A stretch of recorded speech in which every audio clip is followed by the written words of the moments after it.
ఉద్యమాలకు గట్టైనటువంటి నల్గొండ జిల్లాలో మొదలైనటువంటి రైతు దీక్ష కార్యక్రమంలో పాల్గొన్నటువంటి ప్రతి భారతీయ జనతా పార్టీ నాయకులందరికీ కూడా శుభాకాంక్షలు తెలియజేస్తా ఉన్నాను.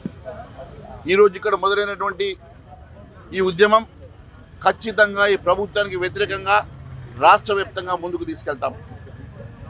రాష్ట్ర ప్రభుత్వం అధికారంలోకి రాకముందు అనేకమైనటువంటి హామీలు ఇచ్చి వరంగల్ డిక్లరేషన్లో రాహుల్ గాంధీ తోటి అనేకమైనటువంటి తప్పుడు వాగ్దానాలు ఇచ్చి అధికారంలోకి ఎక్కిన తర్వాత ఇచ్చిన హామీలన్నీ మర్చిపోయి ఏ ఒక్క హామీ నెరవేర్చకుండా ఈరోజు అధికారం వచ్చిన తర్వాత సెటిల్మెంట్లకు దాచుకోవడానికి మాత్రమే వారు అలవాటు పడ్డారు తప్ప రైతుల పక్షాన రైతులకు ఇచ్చినటువంటి హామీలు నెరవేర్చాలన్న ఆలోచన ఇంగిత జ్ఞానం ఈ ప్రభుత్వానికి లేదు.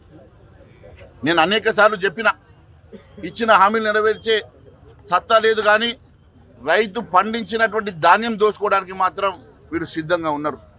ఈరోజు రైతులు అహర్నిశలు కష్టపడి ఎండకు ఎండి వానకు తడిచి పాములకు భయపడక తేళ్లకు భయపడక అహర్నిశలు కష్టపడి పండించిన పంట ఈరోజు కనీసం అమ్ముకునేటువంటి స్థితిలో ఈరోజు రైతన్న లేడు. కళ్ళలకు తీసుకొచ్చిన తర్వాత సంచికి 2 కిలోలు 3 కిలోలు అని చెప్పేసి దోచుకుంటున్నారు. అంటే దాదాపుగా సంచికి 2 కిలోలన్నా 3 కిలోలన్నా దాదాపుగా క్వింటాల్కి 5 నుంచి 7 కిలోలు. మీరు కనీసం 5 కిలోలు పట్టినా కూడా క్వింటాల్కి వీళ్ళు సంవత్సరానికి కొనుగోలు చేసేటువంటి 1,50,00,000 టన్నుల వడ్లల్లో దాదాపు 2,000 కోట్ల రూపాయల కుంభకోణం. అది 2,000 కోట్ల రూపాయలు అధికంగా మీరు జోకినటువంటి ఆ వడ్లు ఎవరి ఖాతాలకు పోతున్నాయి? ఉత్తమ్ కుమార్ రెడ్డి ఖాతాలకు పోతున్నాయా? కోమటిరెడ్డి వెంకరెడ్డి ఖాతాలకు పోతున్నాయా? రేవంత్ రెడ్డి ఖాతాలకు పోతున్నాయా? తుమ్మల నాగేశ్వరరావు ఖాతాలకు పోతున్నాయా? ప్రభుత్వం చెప్పాలా. లేని పక్షాన దీని మీద ఒక ఎంక్వైరీకో విజిలెన్స్కో లేకుంటే హౌస్ కమిటీ వేసి వాస్తవాలు బయట పెట్టాలని నేను కోరుతా ఉన్నాను. మరి అనేక రకంగా ఈ రాష్ట్రాన్ని దోచుకుంటున్నటువంటి మరి ఈ ప్రభుత్వం చివరకు రైతుల శ్రమను రైతుల కష్టాన్ని కూడా వదలకుండా రైతుల్ని మోసం చేస్తున్నటువంటి ప్రభుత్వం. ఈరోజు పంట నష్టం జరిగి మొన్న వచ్చినటువంటి తుఫానికి పంట నష్టం జరిగితే దాదాపు 10 లక్షల ఎకరాల భూమిలో పంట నష్టం జరిగిందని ఒకవైపు రైతు సంఘాలు చెప్తా ఉంటే కేవలం 1,00,000 ఎకరాల్లో మాత్రమే పంట నష్టం జరిగిందని తప్పుడు సమాచారం ఇస్తున్నారంటే రైతులకు న్యాయం చేయాలన్న కనీస ఇంగిత జ్ఞానం కూడా ఈ ప్రభుత్వానికి లేకపోవడం, చిత్తశుద్ధి లేకపోవడం బాధాకరమని తెలియజేస్తా ఉన్నారు. అంతేకాదు మీరు ఒకసారి చూసినట్లయితే మీరు రైతులకు ఇచ్చినటువంటి అనేక హామీల్లో మద్దతు ధర విషయంలో వెనుకడుగు వేసిండ్రు, మరి వాళ్ళకి ఇస్తామన్న బోనస్ విషయంలో వెనుకడుగు వేసిండ్రు, ఇన్పుట్ సబ్సిడీ విషయంలో వెనుకడుగు వేసిండ్రు. కనీసం ఇంప్లిమెంట్స్ ఇవ్వాలన్న ఆలోచన వీళ్ళకి లేదు. ఏ రకంగా కూడా రైతులను ఆదుకోవాలన్న ఆలోచన లేనటువంటి ప్రభుత్వం పూర్తిగా రైతాంగాన్ని మోసం చేయడమే కాకుండా అన్ని వర్గాల ప్రజానీకాన్ని మోసం చేసింది. విద్యార్థుల్ని, యువతని,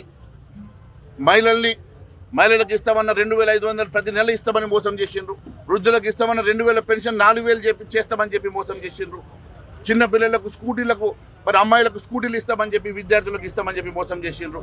విద్యార్థులకు 4,000 రూపాయలు స్టైఫండ్ ఇస్తామన్నారు, నిరుద్యోగులకు ఉద్యోగాలు ఇస్తామన్నారు.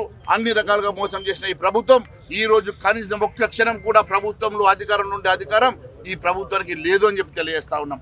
ముఖ్యమంత్రి రేవంత్ రెడ్డి గారిని నేను నేరుగా 2 ప్రశ్నలు అడుగుతా ఉన్నాను.